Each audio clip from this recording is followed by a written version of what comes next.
बड़ी खबर मुंबई से। अब तक बीजेपी कांग्रेस पर मुस्लिम तुष्टीकरण का आरोप लगाती रही है। अब कांग्रेस ने बीजेपी पर संघ जिहाद फैलाने का आरोप लगा दिया है। महाराष्ट्र कांग्रेस के प्रवक्ता सचिन सावंत ने उत्तर मुंबई बीजेपी अल्पसंख्यक प्रकोष्ठ के अध्यक्ष रुबेल शेख को बांग्लादेशी बता दिया है। सचिन सावंत ने चुटकी लेते हुए यह भी कहा कि एक बांग्लादेशी माइनॉरिटी सेल के अध्यक्ष के तौर पर काम कर रहा है, तो क्या अब बीजेपी सीएए में कुछ नया प्रावधान भी करने जा रही है। सचिन सावंत के आरोप गंभीर इसलिए हैं क्योंकि हाल ही के दिनों में अमित शाह ने बंगाल के दौरे के दौरान बांग्लादेशी हिंदू शरणार्थियों की बात की, उन्हें सीएए के जरिए नागरिकता देने का वादा किया और इसीलिए इस पर अब ये राजनीति भी तेज होती दिखाई दे रही है। बड़ी खबर मुंबई से हम आपको बता रहे हैं, जहां पर अब तक बीजेपी कांग्रेस पर मुस्लिम तुष्टीकरण का आरोप लगाती रही है। अब कांग्रेस ने बीजेपी पर संघ जिहाद फैलाने का आरोप लगा दिया है। भारतीय जनता पार्टी के कुछ पदाधिकारी गौ माता की तस्करी करते हुए भी दिख चुके हैं। दूसरी ओर भाजपा के कुछ पदाधिकारी पाकिस्तान के आईएसआई एजेंट भी निकल चुके हैं। लेकिन अभी भारतीय जनता पार्टी ने और प्रगति की है, क्योंकि अभी उत्तर मुंबई का भारतीय जनता पार्टी का अल्पसंख्यक सेल का जो जिलाध्यक्ष है, जो महत्वपूर्ण पोजीशन होती है रुबेल शेख नाम का, वो तो बांग्लादेशी निकल चुका। तो हम ये पूछना चाहते हैं भारतीय जनता पार्टी को, क्या भारतीय जनता पार्टी का ये संघ जिहाद है?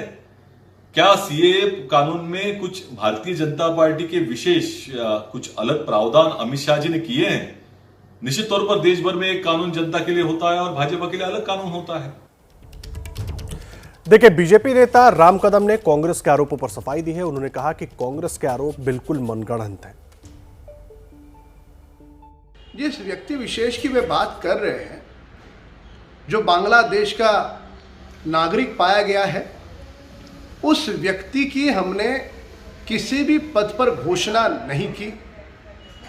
वह व्यक्ति भारतीय जनता पार्टी में काम करना चाह रहा था, पर जैसे ही हमें पता चला कि वह बांग्लादेश का अवैध तरीके से घुसा हुआ नागरिक है, हमने उसे रोक दिया। जिस नाम की हमने घोषणा ही नहीं की, उस व्यक्ति विशेष के बारे में सत्ता दल की ओर से यह आरोप लगना निंदनीय है।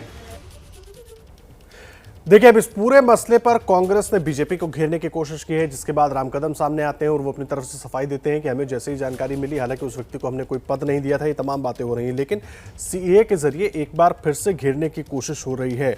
क्यों हो रहा है? क्योंकि पश्चिम बंगाल में अमित शाह ने कहा था कि सीएए को लेकर जब हम लागू करेंगे तो जो बांग्लादेशी हिंदू शरणार्थी हैं उनको भी इसमें शामिल किया जाएगा। और ये तस्वीरें हम आपको दिखा रहे हैं, यही वो शख्स है रुबेल शेख, जिसके नाम को लेकर अब कांग्रेस बीजेपी पर हमलावर हो रही है, बीजेपी से तमाम सवाल पूछ रही है, संघ जिहाद का आरोप लगा रही है। क्या है इसके मायने, वो भी समझने की कोशिश करेंगे। लेकिन देखिए, फिलहाल हम तस्वीरें आपको दिखा रहे हैं रुबेल शेख की, और इसी रुबेल शेख को लेकर ये सवाल कांग्रेस खड़े कर रही है बीजेपी के ऊपर। मृत्युंजय सिंह मेरे सहयोगी जुड़ गए हैं। मृत्युंजय, ये जो पूरा विवाद है ना, जरा हमारे दर्शकों को समझाइए, क्योंकि अब इसमें संघ जिहाद का भी एक नया टर्म कांग्रेस की तरफ से दे दिया गया है।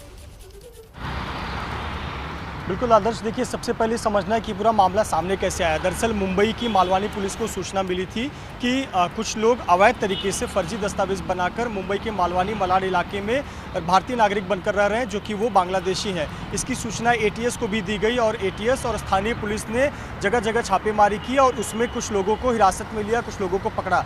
उसी में से ये जो लड़का है 24 साल का रुबेल शेख, इसका नाम सामने आया और ये पता चला कि इसने फर्जी दस्तावेज बनाए, आधार कार्ड, पैन कार्ड बनाए और वो भारतीय नागरिक बनकर रह रहा था। लेकिन जांच में पता चला कि ये बांग्लादेश से आया था।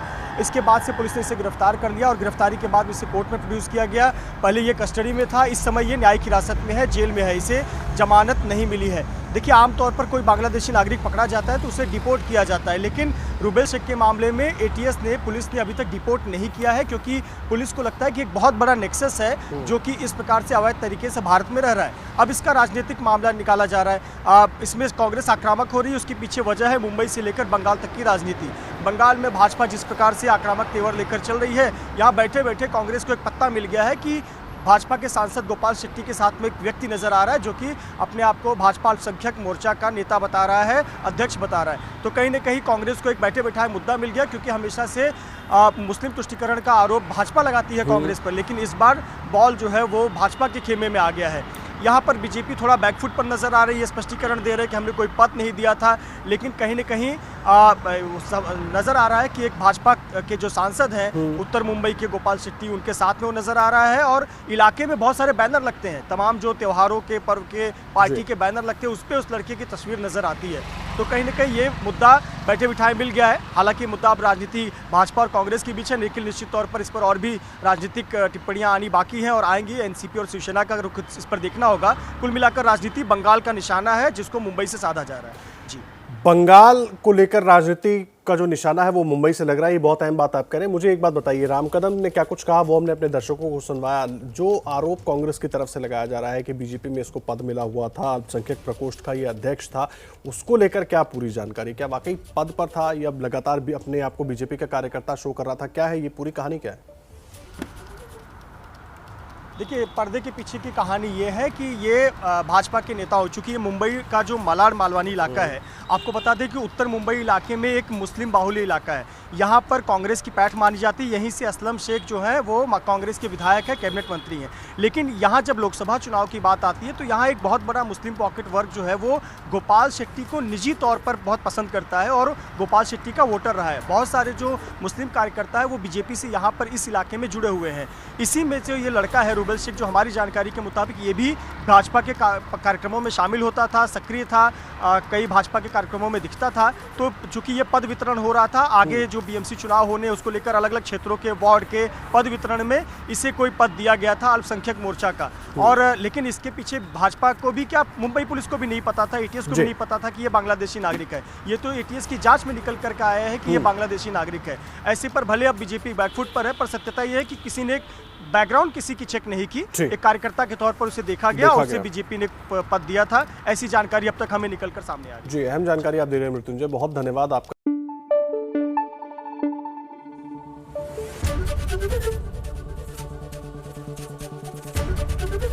एबीपी न्यूज आपको रखे आगे।